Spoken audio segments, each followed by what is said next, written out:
A major announcement today at the Norton Healthcare Sports and Learning Center. It is set to host 7 major track and field championships next year. That includes 3 high school meets and the ACC championships.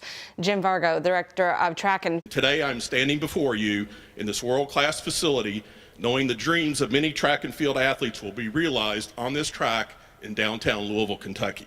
What is happening in Louisville, Kentucky, in the Russell community, is a big deal, and we need to always talk about it from where we started, where we're going, and where we are. Sadiqa Reynolds reminding everyone it was just 4 years ago this site was contaminated land. There was no plan, no money. She was the Urban League's president at the time with a vision for this $53 million sports and learning complex, now valued, she said, at over $60 million today. And talking about the economic impact, we are talking 10,000 hotel room nights booked for this season alone. That's between December to March. $5.5 million in impact for just these major events coming up, with a grand total of over $40 million since it opened. The Sports and Learning Center has welcomed 500,000 visitors so far and 250,000 athletes. Also today, there is a new digital kiosk in downtown Louisville. It's near the corner of 5th and Jefferson by Metro Hall. The Louisville Downtown Partnership says the platform will be used for advertising and information. We'll have more coming up on that at 4 o'clock today. There you go. Over in New Albany, Baptist Health Lloyd just cut the ribbon on 8 new operating rooms. The healthcare system said this is part of an ongoing $65 million construction project, which started in 2022. Baptist said the hospital now has 10 operating rooms. Allows us the opportunity to get into these new ORs and really provide the care that we're destined to provide. Spaces will be large enough for the robotics programs, which help perform surgeries. Jury selection continues today in the trial for a man accused of shooting and killing 2 people inside a Roosters restaurant. It is the second trial attempt now for Carson Wrights. Police said he shot Mike Miller and Bradley Cross on the Roosters at Preston Highway 2 days before Christmas in 2021. Prosecutors said surveillance video shows Wrights shoot the men inside that packed restaurant. He was first tried last year, but the judge declared a mistrial after opening statements. A man is in custody months after a shooting in Louisville's South Side neighborhood that injured 2 people, including an 8-year-old. Police said the incident happened May 5th at a basketball court, which joins the Heritage Green Apartments on Colonial Oaks Court. 20-year-old Justice Grier is charged with assault and wanton endangerment after police said he singled out a man babysitting kids who were playing on that court. Both victims survived the shooting. His bond is $250,000 cash and is expected back in court on Monday. Public safety is the big part of it here. We want our neighborhood to thrive. We want our neighborhood to be, more recognizable. People living in Old Louisville are trying to end what they say is a traffic safety threat in their community. A newly proposed ordinance would restrict vehicles like semis from driving on residential streets except for deliveries. WHAS11 obtained a report from a resident showing close to 150 heavy trucks using St. Catherine Street every day. Our Gabriel Gonzalez discovered the problems these trucks are causing for the neighborhood.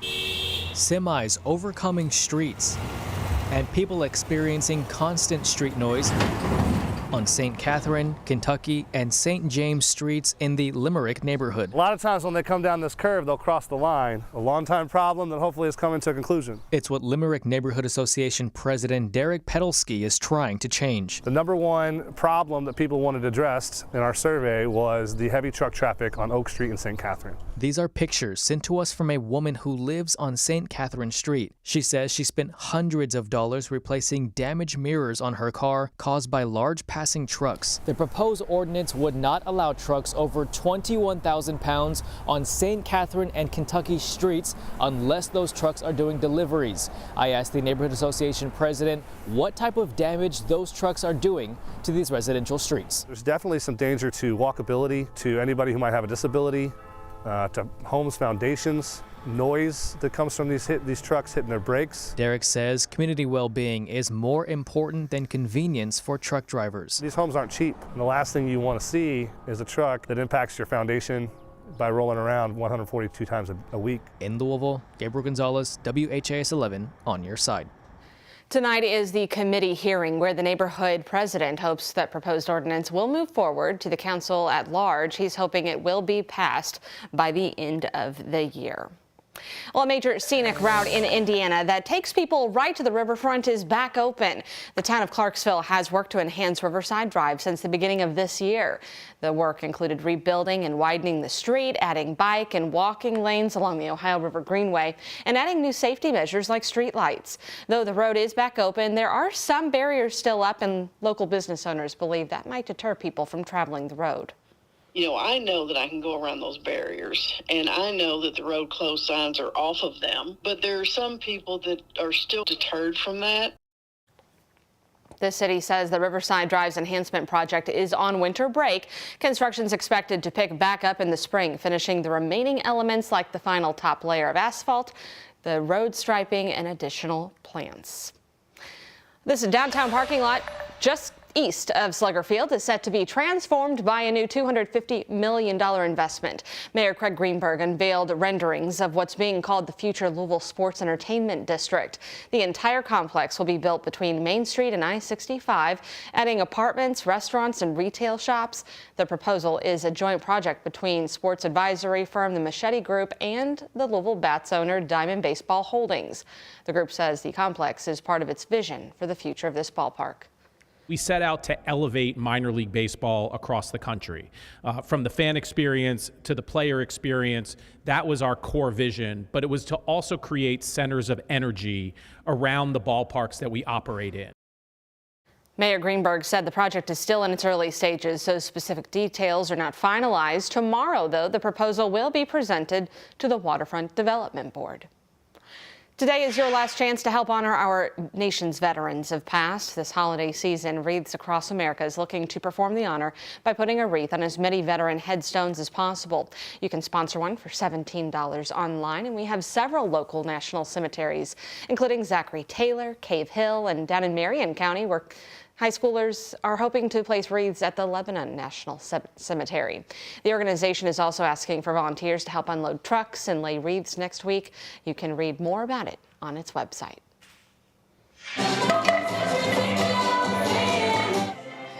It might be the newest sports craze, skillet curling, and the fun is for a good cause down at Paris Town Hall.